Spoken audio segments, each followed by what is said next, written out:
Hi, Derek. Thank you so much for joining us. Before we jump right into the questions, I'm wondering if you could give a brief overview kind of about your story and your journey through the construction industry.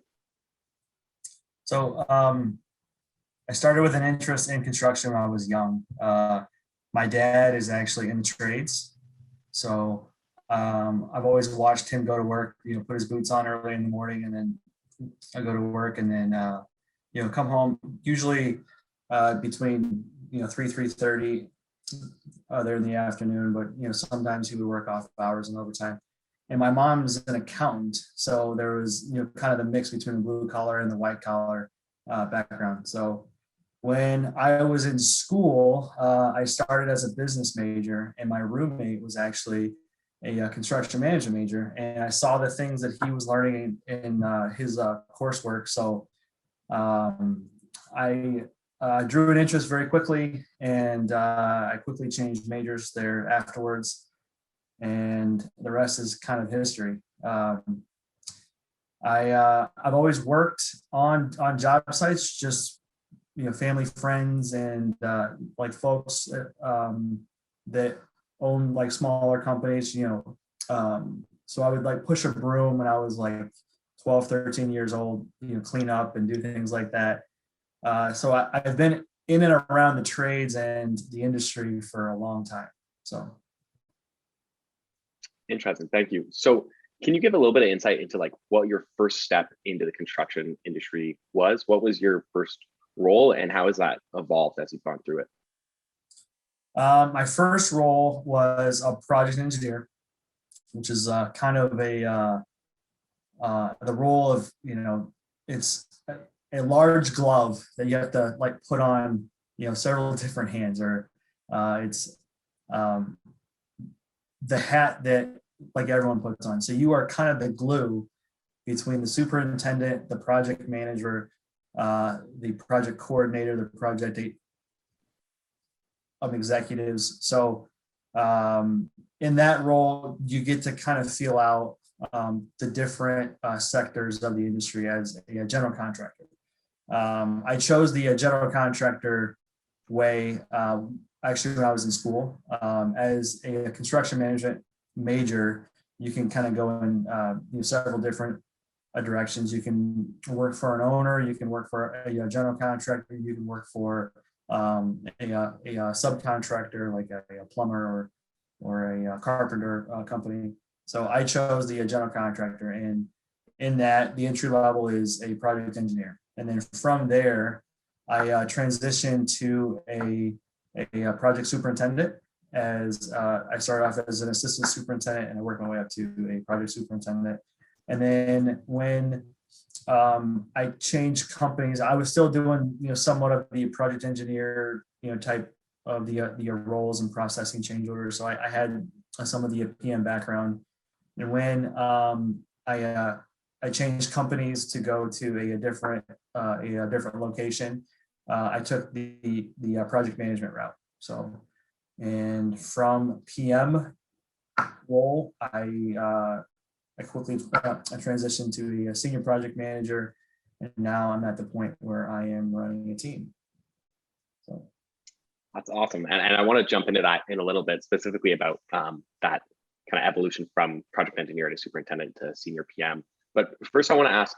So you mentioned that you kind of had a choice in school about which path you want to go down, whether towards working for an owner or a subcontractor or general contractor. Wondering, what was it about general contractors that really appealed to you, or that kind of pulled you in that direction?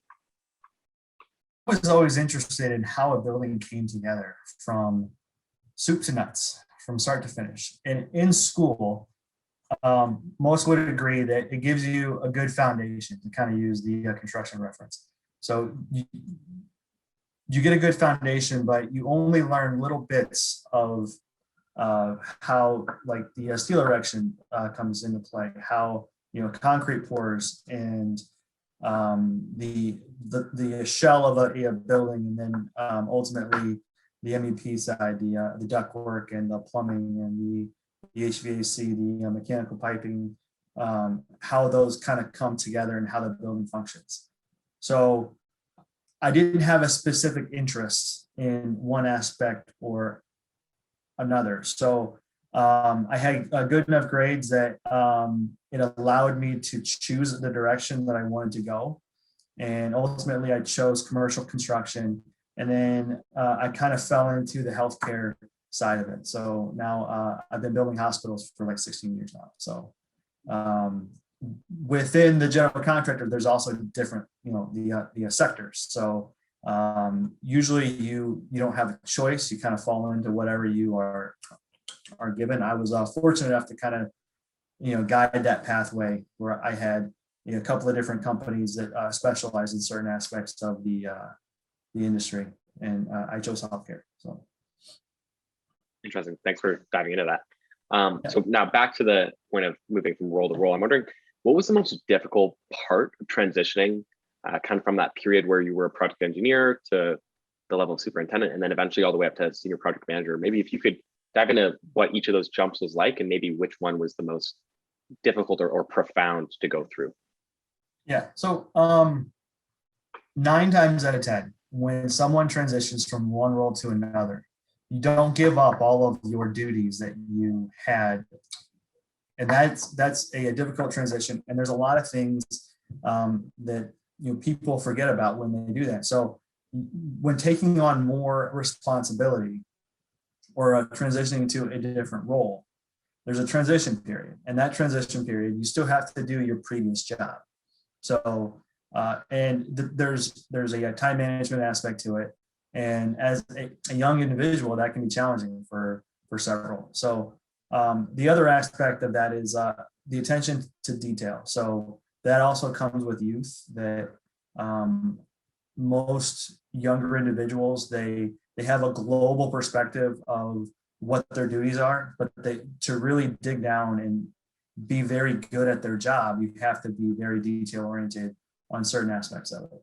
And learning the rules of the game and how to be good at a certain job, it just takes time. So transitioning from a project engineer to a superintendent, there were certain aspects of it that I already knew, just being in kind of being in that role, but digging down into it and actually being good as a superintendent, it just took time. So, and then the transition from a superintendent to a project manager was actually easier, in my opinion, than from a project engineer to a superintendent, just because I already had a really good handle on the field aspect of the projects. I knew how a building came together, and I was tackling the financial aspect of it and the customer relations aspect of it at that time, which I was already doing much of that as a project engineer. So it was an easier transition in that aspect. So you say that it was a bit of an easier transition. Do you think that that's mostly because of the exposure you had to different aspects kind of how these projects all come together? Like, was your time as a project engineer really fundamental in helping you feel prepared to take on the role of project manager? Absolutely. Yeah. I would suggest anyone starting out get as much exposure to the different aspects of a project as possible, because you will always circle back and say, I've done that. And just the confidence level that you get just from being exposed to something just helps out greatly. So I hope that helps. And I think that really resonates with a lot of young people who we talk to in the construction industry, just trying to get as much exposure as possible. But another thing that's somewhat of a common, not necessarily a concern, but an interest of theirs is trying to focus on skill development and really being a well-rounded individual. And so I'm wondering, during your time in these different roles, were there different skills that you specifically focused on developing or improving? And were there any methods that you found worked really well for you? Or was it mostly, again, just about that exposure? I think every program is different. There are, so like with the role that I currently have at Clune, and actually most of the roles at Clune, we really require you to be well-rounded. You have to have a good estimating background. It has to be good people skills and be easy to get along with, but also have a sense of authority and a sense of direction with where you think a project is going. so with regards to the training aspect of that, there are some companies that do a better job than others, but hands-on experience is paramount. You have to be exposed to the certain things that you do on a day-to-day basis in a new role. So I think that's probably the best answer that I can give is you can spend time doing training and coursework and schoolwork, but the best experience is going to be, well, I'm sorry, the best training is going to be hands-on and actually getting that experience. I think there are a lot of people that will find that super valuable and very applicable to them. So I appreciate you giving that advice. So this one's a bit on a different topic, but still related to that, career progression and getting that exposure. So I'm wondering, have you at any point had a mentor throughout your career or someone around you who was able to influence your path and kind of point you in the right direction of you should focus on this, you should get exposure to this? Absolutely. And I would say that you're going to be hard pressed to find anyone who is successful in life, not even in this industry, that doesn't have a good mentor. And sometimes you choose your mentor and you latch on to someone and you really, you push the relationship, but other times you just get lucky. And I was fortunate enough to just get lucky. When I was a project engineer transitioning to a superintendent, I had a mentor who was still he's a lifelong friend. He was my direct report and extremely knowledgeable. I still call him on a regular basis, a weekly basis. We talk about it, like everything from baseball to what's going on projects, with his projects, with my projects, to company stuff, to politics, to all kinds of stuff. So we've gotten to know each other really well on a personal basis, but I respect his opinion and he respects mine. We're at that point now. And I'm actually fortunate enough that we actually work with the same company now, which wasn't always the case. So it's been very beneficial in that way. So along with that, just in the last 2 years, growing in my role, I've had several folks that I would call mentors as well. I can call them and I can say, what would you do in this situation? This is the situation that I'm encountering. I have these options as I see it. What would you do? And, I'm oftentimes they actually say, well, have you thought about this? And so I hadn't thought about that. And that could be an option, or they put it back on me. Like, if this is the situation that you are given, then why don't you think about doing this, or this, or you should, call this person and they can give you better advice than I can, or something along those lines. But having a mentor is paramount in the success of anybody, regardless of whether that's this industry or not. So I would strongly recommend that.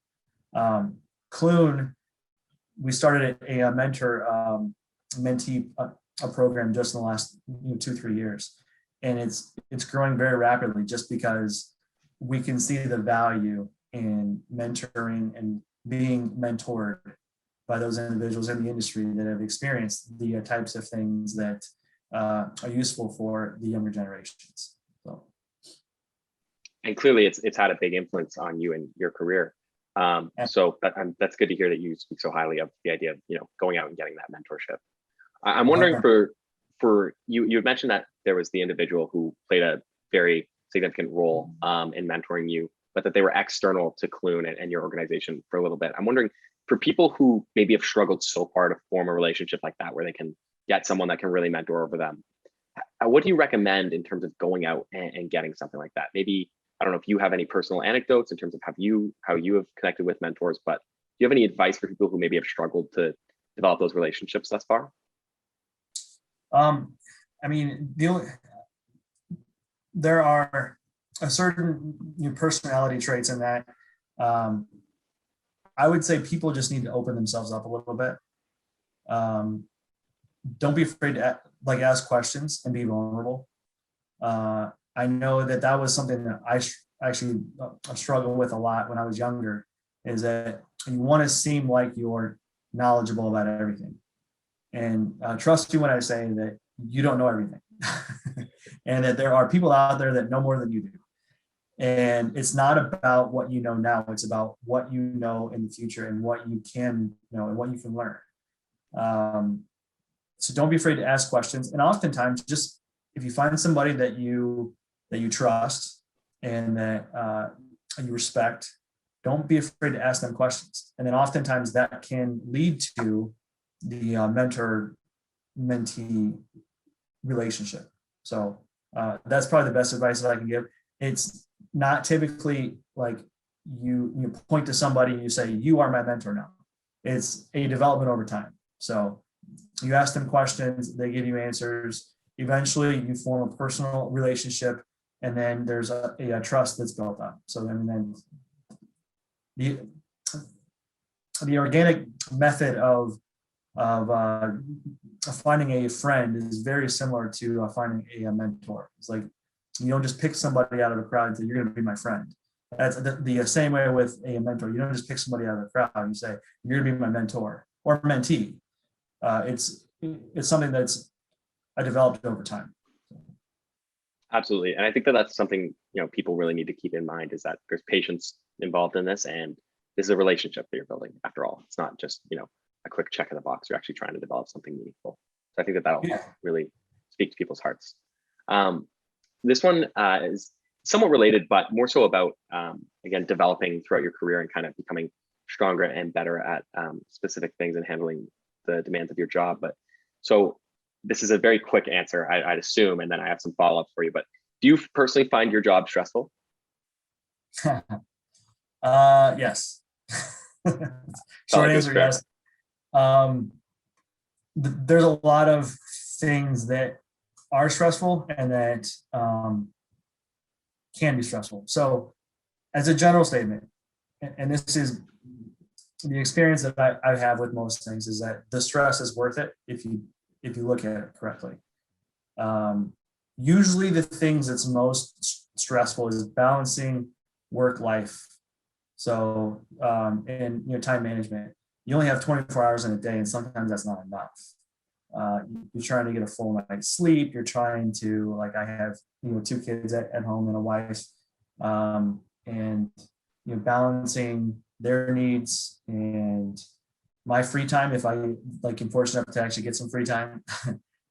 Sometimes that is where the stress comes in.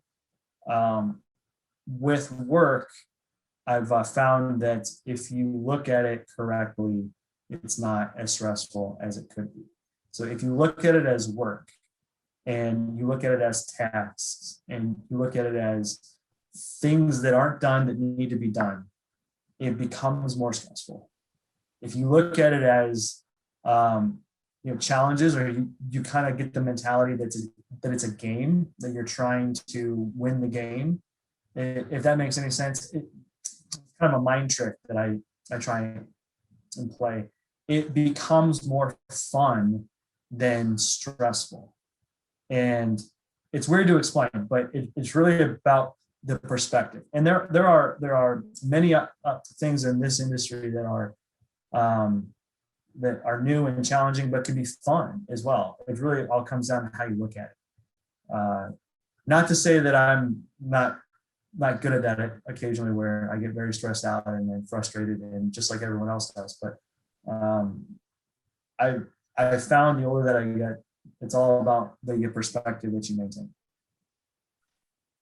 I think that's first a very long unique answer to your very short question. Sorry. No, it's totally understandable. That was a very unique approach, honestly. I feel like that's a perspective that, to me, hearing it makes a lot of sense, and I can definitely see the value in it. But it's something that hasn't come up in a lot of conversations. That sort of perspective of treating it more as a game and seeing how you can do better at it rather than being stressed over the things. Is that something that you've developed over your time in the industry? Like, was that something you were always able to easily kind of get into that mindset of from the start, or as you've gone through different roles, has your ability to do that kind of improved? I've kind of grown into that perspective. When you're younger, it's new, so it's interesting. So when you get older in the industry and more experience and you've done the same thing 1,000 times, it's less interesting. And you have to really challenge yourself to pay attention to the details. So, coming up with ways to trick your mind into keeping it fresh and keeping it new and to keeping it so it's less work and more fun is challenging. And like I said, I still struggle with it. It's there's no perfect answer, but that's the best way I've been able to get through it. Is you limit the stress by making it more of a game or more fun than work tasks and work activities. And you find that you have a better attitude about it as well too. So there's less of a negative attitude towards it where you're like, oh, I have to do that again. It's all right. Let's get through this. Let's see if I can do it better than last time or something along those lines. Has the necessity of being able to handle stress and take that perspective increased as you've progressed, as you went from project engineer to superintendent to project manager? Has your stress level increased and become more of a important thing for you to consider, or no? Yes. The short answer is absolutely. With responsibility comes stress. That's just the natural progression of it. When you are younger, you have tasks, and those tasks are assigned to you. Ultimately, it's your boss's job to get those tasks done. It's not yours. They are giving you those tasks, and you are doing to the best of your ability. But it's their job to look over it and to say it's done well or it's not done well, or we have to redo it, or like it isn't done at all. As you grow in the industry and you become a boss, or you become someone that is responsible for others, their tasks are ultimately your responsibility. So getting them to do those tasks and do them correctly fall on you, and that adds a level of stress to your life, if you perceive it that way. But ultimately, yes, with more responsibility comes more stress. And that comes from a financial standpoint, if you're a project manager, a schedule standpoint from a superintendent. Like, you could pick any role within the industry, and the more you have on your plate, the more stress that there is. So completely understandable. Through your time, like kind of rising through these roles, did you find that maybe you had any personal strengths or abilities, other than obviously the one that allows you to kind of see it more as a game, which I might say is probably very helpful, but other than those, did you kind of discover any personal strengths or abilities that maybe enabled you to better handle the stress as it progressed and increased? Yeah, growing up, kind of within the industry, having two parents, one white collar, one blue collar, I came into it with a different perspective, so I naturally relate to both. So I can understand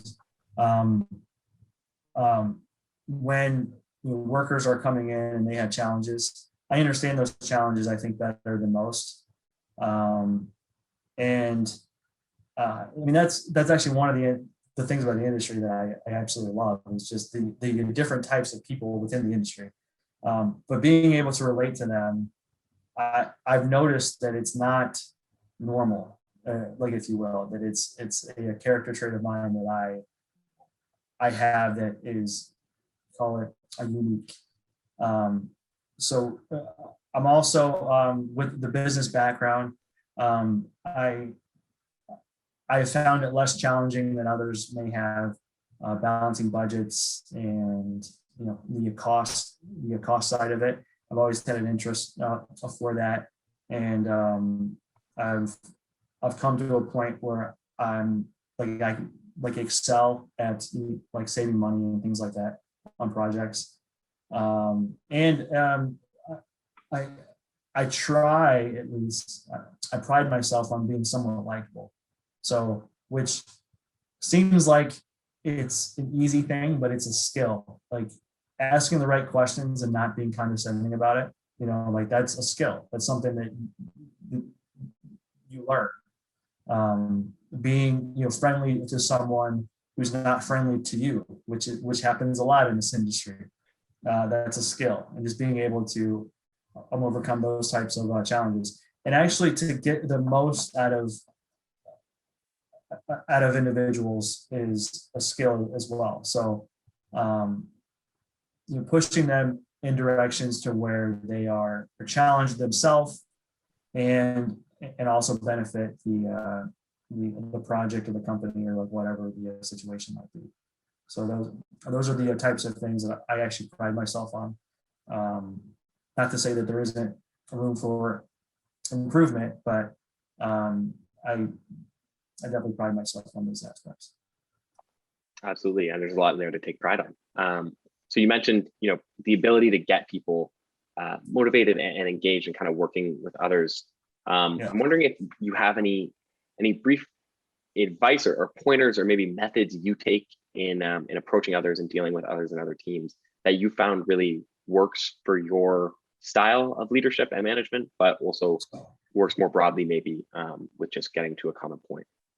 Yeah. So one thing that's lost in, I would say, in life is the ability to see other people's perspectives, to look at somebody and say, why do they think that way? Or why do they believe those things? Or why are they acting in the way that they're acting? And when you nail down those reasons, typically you can find a common, I'll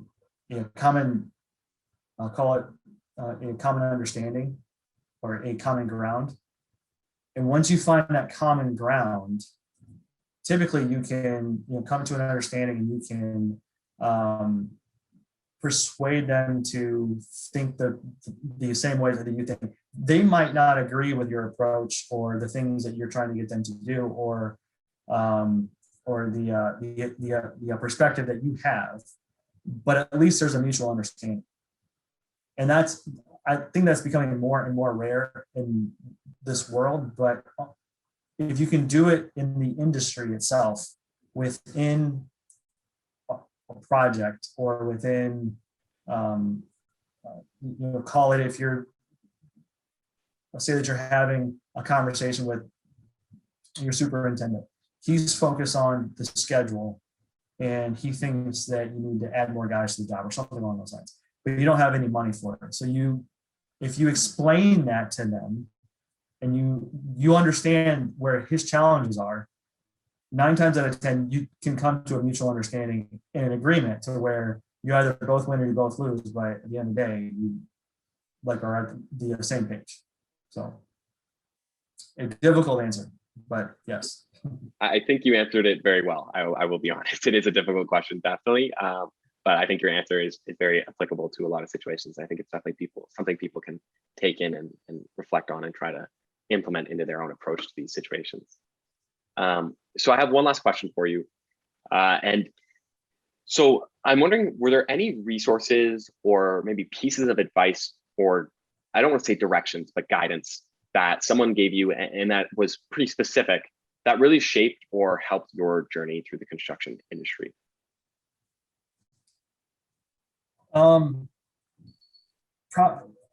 As far as the pieces of advice, my mentor always used to say that the day that he's not having fun in this industry is the day that he's going to call it quits.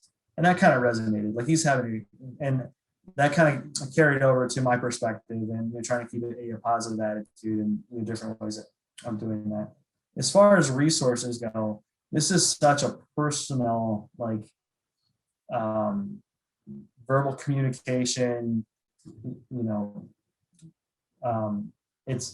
I don't think that there are many written resources or online resources or things like that that are groundbreaking, that help as far as your journey through the industry. There are tools, there are good tools that we use to keep us efficient and things like that.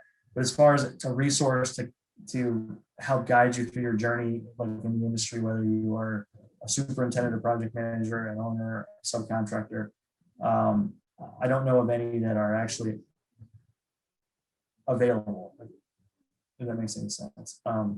it's not like there's a book that says this is the book on project management. This is the book on superintendents. And you read that and you'll be a good superintendent. I don't think that those exist. It's kind of a journey that you have to take on your own. Absolutely. Okay. Well, I want to say thank you so much for taking the time out of your day to speak with us today. This has been very insightful, very interesting. And I feel like there's a lot that I don't usually hear when just talking with people in the construction industry and kind of getting at some of these questions. So I appreciate you coming with very unique answers and what seems like a very valuable and interesting perspective. So thank you so much. Thank you. I hope you, oh, absolutely. I hope you enjoy the rest of your day and the rest of your week, and we'll be getting in contact later. But thank you again very much. All right. Thanks a lot. You too. Have a good one.